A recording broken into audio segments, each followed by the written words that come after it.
This message comes from Mint Mobile. If you're tired of spending hundreds on big wireless bills, bogus fees, and free perks, Mint Mobile is for you. Shop plans at mintmobile.com/switch. Taxes and fees extra. See Mint Mobile for details. This is Planet Money from NPR. Back in 2010, a piece of research came out that kind of changed the way the world thought about an age-old question. Can money buy happiness? Yeah, the key finding, or at least the key finding that I took from it when I was in my 20s, was that money can buy happiness, but only up to a certain point. After you make about $75,000 a year, it doesn't matter. Nick, I also heard about that happiness plateau back when I was in my 20s, and so did Bernadette Joy Cruz Mullion. I called her up because I wanted to talk about this happiness finding with someone who felt like they had lived it. And Bernadette turned out to be the perfect person. I noticed that around that mark was where I do remember feeling like, okay, I'm not lacking for anything, and I'm not in this bracket where I feel like I have to keep up with the people with like the nice cars and shoes and all of this other stuff. Bernadette confirmed for her, $75,000 a year felt like this happiness sweet spot. She'd grown up middle class. Her dad was an accountant. Her mom was a bookkeeper. They were a big family. Money was tight. Like, she loves roller coasters. And she said growing up, going to the amusement park was like a really special occasion. They could only afford to send her maybe once every 4 years. Bernadette had a well-paying corporate job in her 20s. And after she hit that milestone, $75,000 a year, she really felt like money wasn't improving her life. I was making exactly $100K, and it was such a shock to my system that the more money that I made, I actually felt like the less happy I became. So Bernadette changed her whole life. Not to make more money, but to find a path that would make her happier. She quit her job, took out loans to go back to school. After she graduated, she started a business, hustled to pay off her debt, bought and sold some real estate. And eventually, even though it had not been her explicit goal, Bernadette and her husband actually had a lot of money in the bank. All right, so you're like a millionaire. We are, in fact, millionaire, yeah. Her and her husband's total net worth today is about $1.7 million, most of that in retirement. Last year, their household income was nearly $300,000. And they're debt-free. And in her 30s, Bernadette started to be like, wait, if you spend it on the right things, having money is actually awesome. My husband and I have a lot of freedom of time, and we have a lot of hobbies and interests. And I think because we are debt-free, I have this literal feeling that I don't owe people anything. And so then I have the freedom to choose how I want to spend my time. For example, remember, Bernadette loves roller coasters. My husband and I, we have a season pass at our local amusement park, and I ride roller coasters by myself on like random Wednesday evenings. She also loves the mega famous K-pop group BTS. And in 2022, she went to see them perform in Vegas. I remember just thinking like, I don't care how much this is going to cost. Like, I'm going to go to this concert with my best friend no matter what happens. They all went to the concert. It was amazing. She felt alive again. And she said afterwards, she turns to her husband and is like, I feel so happy, and money made this possible. And she says that was the moment when she realized she'd been wrong about how more money didn't mean more happiness. Now she felt like it did. Yeah, in other words, maybe that $75,000 plateau idea is bunk. And at the end of our interview, I just asked her the big question. Can money buy happiness? My answer is a resounding yes.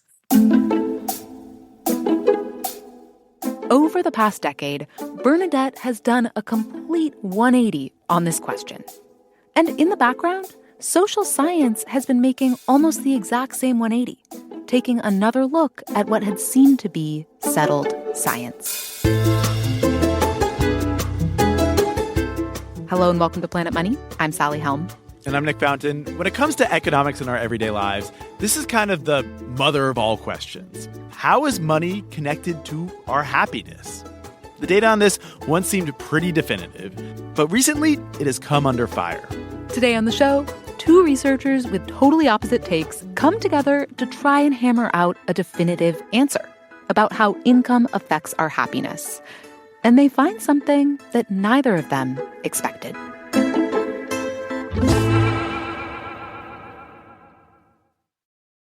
This message comes from Capital One. Capital One offers checking accounts with no fees or minimums. What's in your wallet? Terms apply. See CapitalOne.com/bankguy for details. Capital One N.A., member FDIC. This message comes from American Home Shield. It's not a matter of if an appliance or system, like your HVAC, will break, but when. Without a home warranty, these repairs or replacements can cost thousands. But with an AHS home warranty, they will fix covered breakdowns, helping protect your wallet. Get 20% off all plans at ahs.com/NPR and see promo details. See ahs.com/contracts for coverage details, including service fees, limitations, and exclusions. All right, Sally, we started with this idea about a happiness plateau, that as you make more money, you get happier, but that the relationship levels off when you're making about $75,000 a year. And beyond that point, more money does not correlate with more happiness. This idea comes from a paper by two famous Nobel Prize winners, Angus Deaton and Daniel Kahneman, famous economist and famous psychologist. They wrote it in 2010. And one thing to know is that in the world of psychology, Danny Kahneman was an enormous deal. He actually died quite recently in March of this year. So I called up another happiness researcher, Matt Killingsworth at the University of Pennsylvania. I asked him about Kahneman and his work. I mean, he's just a giant in the field. I mean, possibly the most important person who's ever existed, and certainly the most important scientist who's been alive in my lifetime. Wait, did you say possibly the most important person who's ever existed? In that area of science, like what psychologist has been more influential scientifically? Matt himself was really influenced by Danny Kahneman. They actually met once when Matt was a grad student. Kahneman gave him some advice for a study he was designing to answer the question, is life worth living? And I just remember Danny responding after a little pause, that's a very good question, with sort of a twinkle in his eye. Matt said one thing he really respects about that 2010 study is the careful way that it looks at the different parts of happiness. Because there are really a couple of ways you could define it, right? Like, one way is to just ask, how satisfied are you with your life? But the one that we're going to focus on, and that everyone focuses on when they talk about this paper, it has to do with emotional well-being. Just like moment to moment. As you go about your regular day, how do you feel? Which is kind of hard to pin down, hard to study empirically. So what Kahneman and Deaton did was they looked at people's answers to a bunch of different questions about their day yesterday. 450,000 adults in the U.S. were asked, did you smile or laugh a lot yesterday? Did you experience happiness during a lot of the day yesterday? How about enjoyment? They put all that together to try to get a measure of happiness. When it came to people's sort of day-to-day emotional state, kind of how they're feeling, that rose, but only up to a point. Once, as they argued in the paper, at least once you got up to $75,000 a year, that didn't seem to change. Yeah, this is that really famous finding in the 2010 study, a happiness plateau. Two quick caveats here. One, the $75,000 number is a little imprecise. The paper actually finds that there's basically no effect after the $60,000 to $90,000 income bracket. So $75,000 is just the midpoint of that range.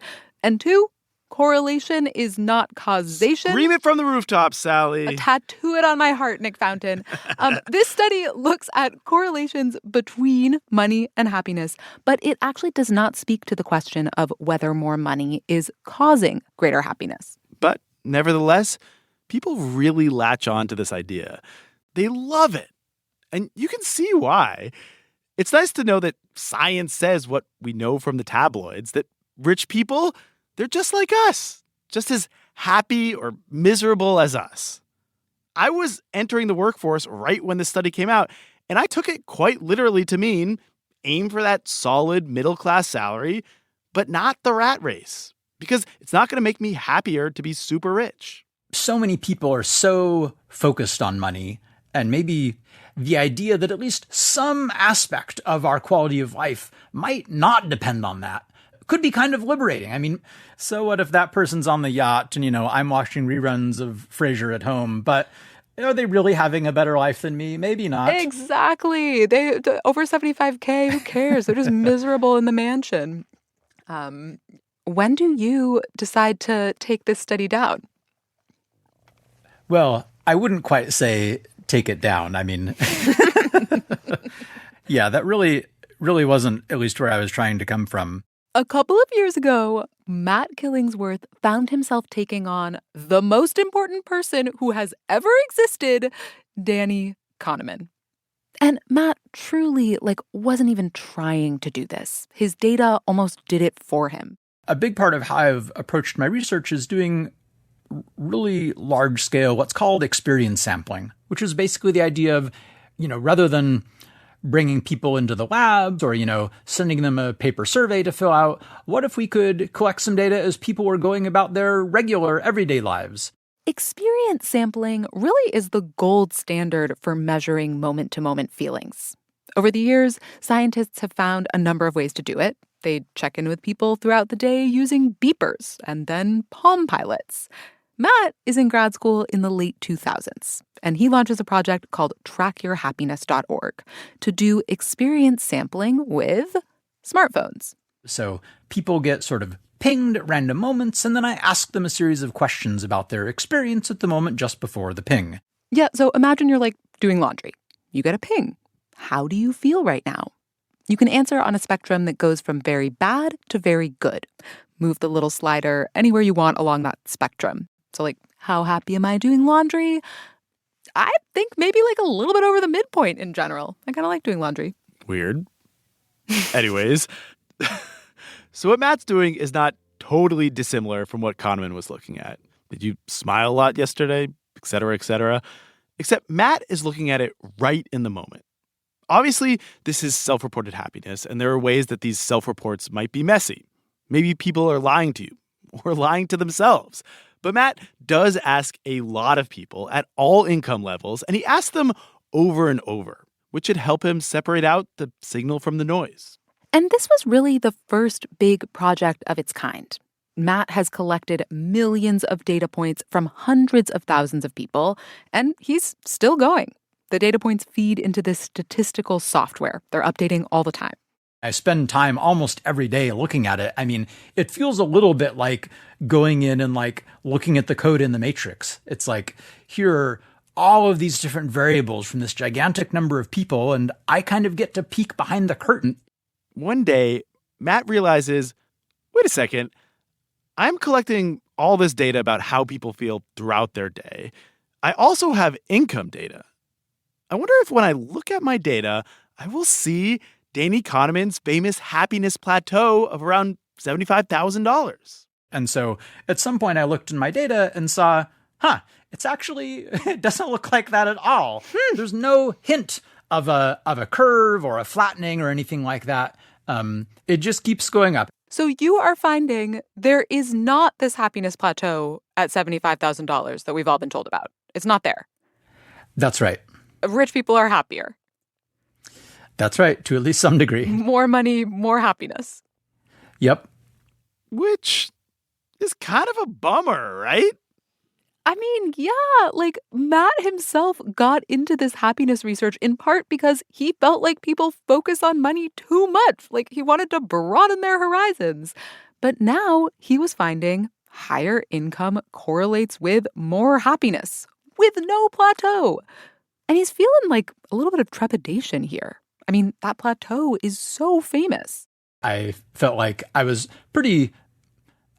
totally confident, statistically, this is what I'm seeing. There's no question. And I think the quality of the data is very, very high. But I'm not quite sure how this is going to go. If I start saying this is what's Danny Kahneman going to think? What's the world going to think? I don't know. But at some point, I just decided, I'm seeing what I'm seeing. I'm going to just go ahead and say it, and we'll see what happens. What happens when he publishes his paper in 2021 is that people are very interested. it really kind of happened in like an avalanche. So because that previous finding had been so influential, people were then incredibly curious about this, conflicting evidence that seemed to show something different. He's hearing from all sorts of people, but not from one particular person, Danny Kahneman.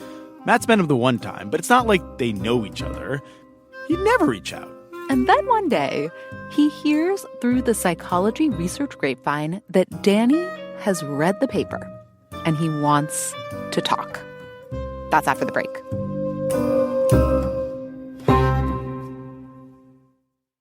This message comes from Capital One. Capital One offers checking accounts with no fees or minimums. What's in your wallet? Terms apply. See CapitalOne.com/bankguy for details. Capital One N.A., member FDIC. This message comes from American Home Shield.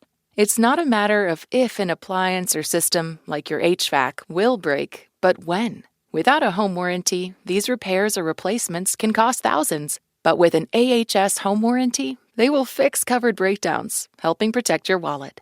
Get 20% off all plans at ahs.com/NPR and see promo details. See ahs.com/contracts for coverage details, including service fees, limitations, and exclusions.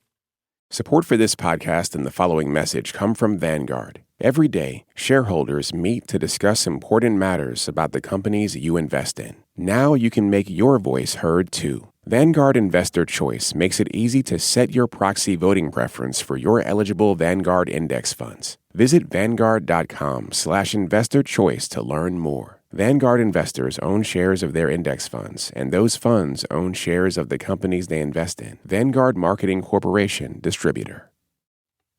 All right, across the campus at Matt's workplace, the University of Pennsylvania, a psychology professor picks up the telephone. Her name is Barb Mellers. And on the other end of the line is her good friend, Danny Kahneman. They're catching up. And he said, "Oh, by the way, do you happen to know a guy by the name of Matt Killingsworth?" And I said, "As a matter of fact, I do. And if you'd like me to introduce him to you, and if you'd like me to be an arbiter, I'd be happy to do that." So you knew what he was thinking. I knew exactly what he was thinking. It seems he was not thinking, I want to take down that young Matt Killingsworth. I'm going to humiliate him in front of all his psychology heroes. No. Danny Kahneman wanted to collaborate, and he needed Barb's help. Yeah, he wanted to do something he called an adversarial collaboration, where researchers with scientific beefs try to figure out the truth. They agree to design a study and write a paper together. I think Danny just hated the common way of engaging in disputes, which is exchanges in journals where each side sort of caricatures the other. So he proposed an alternative method in which both sides jointly design an experiment that gets to the heart of the dispute. Why is that? Is there an incentive to kind of caricature the other side in journals? Like, why does that happen? Oh, that's human nature. That's our natural, more base instinct, I think. But in this case, Danny does not want to attack Matt's research. He wants to do this adversarial collaboration thing, to work together to find the truth. And he asks Barb to help set it up and serve as arbiter to mediate any disputes. So Barb reaches out to Matt, asks if he's game to meet. Matt says yes, of course. Their first conversation is on Zoom. And Matt told me there was a little bit of tension in the air. Danny was maybe not 100% pleased. He was a little bit prickly, which was understandable. But stressful, maybe. Yeah, on my side of the equation, I mean, he's kind of at the pinnacle of influence and prestige, and, having someone like that, even 1% not happy with you doesn't necessarily feel great. Mm-hmm. But at the same time, there's kind of part of me that's like, I'm a scientist, I study data, here's what I found, and that's what it is. So, Right, and you'll know he will respect that. Like, that's what he's like, too. 100%. The question we were trying to answer was this. Barb Mellers again. Could there be a reality in which both Danny and Matt might be right. Suppose we start with the assumption that both of their data sets are valid and good. How could it happen? What do we have to know that would put the pieces together? Barb was like, look, everyone agrees that Matt's experience sampling data is awesome. It's very good, yeah, unusually good. But Danny and Angus Deaton had really good data, too. Theirs came from the professional polling company Gallup, who called more than 450,000 people to ask them these questions. So it was a puzzle. Why did Danny find a plateau and Matt didn't? The graphs look totally different. And it's really a big question mark. How could these guys, both of whom have really great data sets, have such different findings? They start trying together to imagine what they might be missing. And eventually, they realize there might be an alternate vision of reality here, one that actually aligns surprisingly well with both of their studies, if they just look at the data in a slightly new way. And to understand this, we're going to need to get a little bit nerdy about the two different kinds of data that Danny and Matt were working with. You ready, Sally? Crack those knuckles. Let us do it. Okay, so remember, Danny's 2010 study relied on people answering questions about their emotional well-being over the course of the previous day.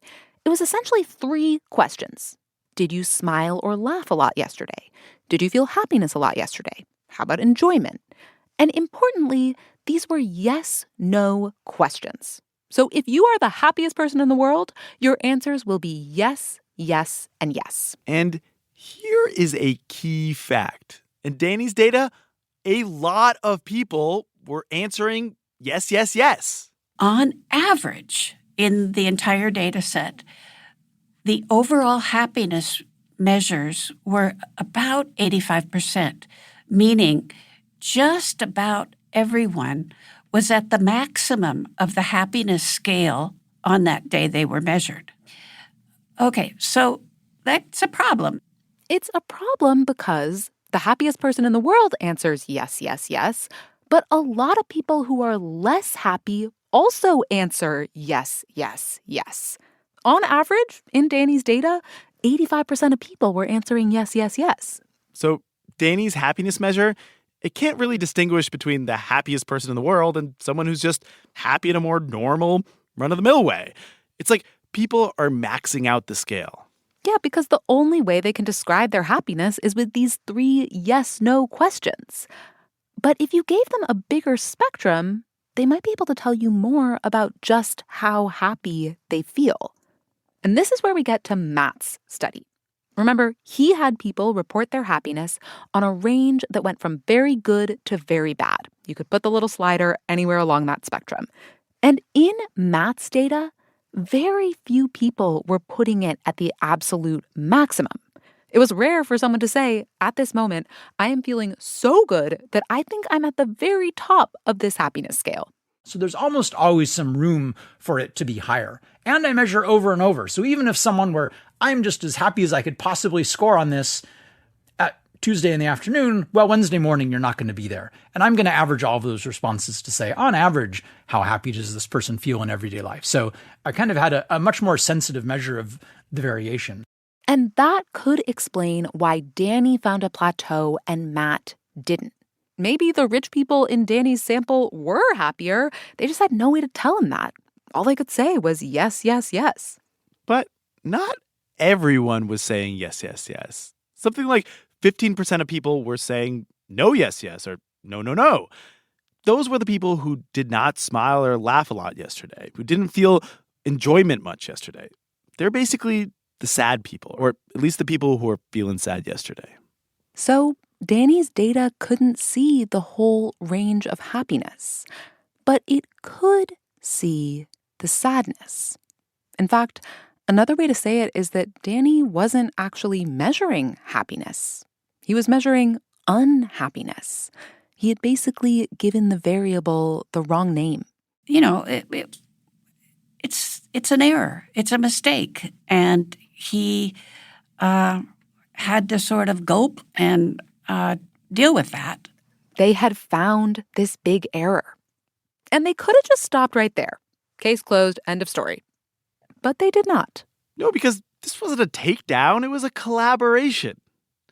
And now that they understood Danny's mistake, they went back to the data sets to search through them again and see if there was any more insight they could mine. And what they found was so rad. Yeah. Okay. So remember, the key realization was that Danny was really talking not about happiness, but about unhappiness. And there were unhappy people in Matt's sample, too. People who put the slider low, who said, I feel very bad right now. So we thought, well, maybe we could see that flattening if we looked at the least happy group. Yeah, if they zoom in on the unhappiest 15 to 20% of people in Matt's sample, people at all income levels who said they felt bad, would they see a different relationship between money and happiness? Was it possible that for that unhappy group, at a certain point, money stopped mattering? In other words, would they find that plateau? And that's what we did. And that's what we found. They found Danny's plateau, hiding in Matt's data, but only for the unhappiest 15 to 20%. In that group, people who made the least money reported the least happiness. People who made more said they were happier, but only up to about $100,000 a year. If you account for inflation, that is basically what Danny found all those years ago. Oh, it was so beautiful. It just, I remember this feeling of awe and just the pleasure of doing science. You know, there's just a delight that you feel when things come together in a way that you haven't expected. So this result, remember, it doesn't show anything about the causes of any of this, but it's like maybe money can kind of mitigate unhappiness up to a point. And after that point, maybe you're just a person dealing with one of the many problems that money can't fix. Heartbreak, depression, grief. All right, so mystery solved, plateau identified. But it turned out there was another surprise lurking in Matt's data, something that none of them had predicted. For the happiest people, those at the top 15%, what you find is that at that point, happiness goes up really fast. For the very happiest group, there is actually an accelerating relationship. More money correlates with more and more happiness. Again, it's not clear why, but maybe these are people who just know how to spend money really well on things that make them happy. So, for the unhappy group, there was the plateau. And for the happiest group, there was the opposite of a plateau.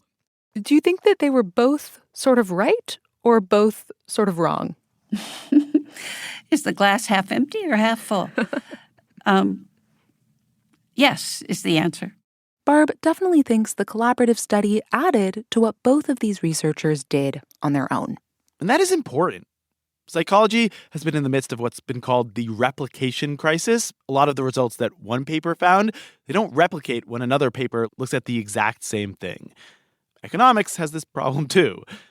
And maybe adversarial collaboration could help people get closer to the truth of the matter. Yeah, in a way, it's easier to tear down someone else's study, to be like, your data is bogus, my data is awesome. And of course, some studies do deserve to be torn to shreds.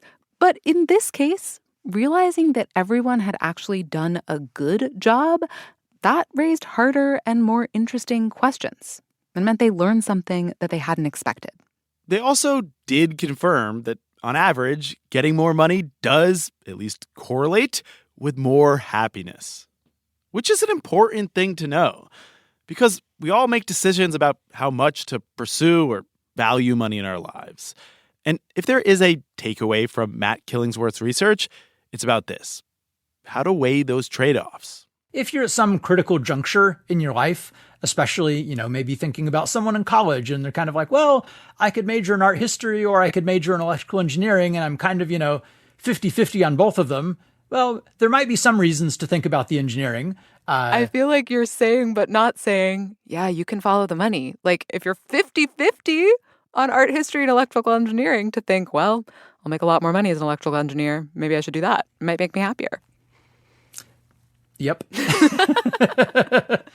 Why are you saying it but not saying it, Matt? What makes you hesitate to say it? I think there's just a risk of feeling like that should overwhelm your other considerations. And I think, that's just a personal decision people have to grapple with.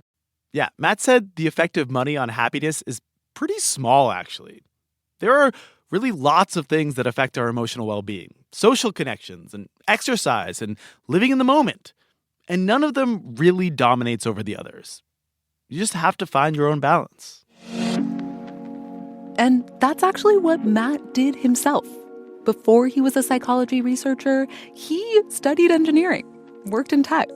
Staying on that path would have probably meant more money, but he felt drawn to these big questions about what makes life worth living.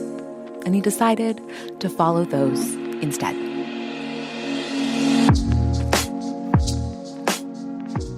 Today's show was produced by Sean Saldana with help from Sam Yellowhorse Kessler and Emma Peasley. It was edited by Meg Kramer. Engineering by Sina Lafredo. Fact-checking by Sierra Juarez. Alex Goldmark is our executive producer. I'm Nick Fountain. And I'm Sally Helm. This is NPR. Thanks for listening. This message comes from Mint Mobile. If you're tired of spending hundreds on big wireless bills, bogus fees, and free perks, Mint Mobile is for you. Shop plans at mintmobile.com/switch. Taxes and fees extra. See Mint Mobile for details.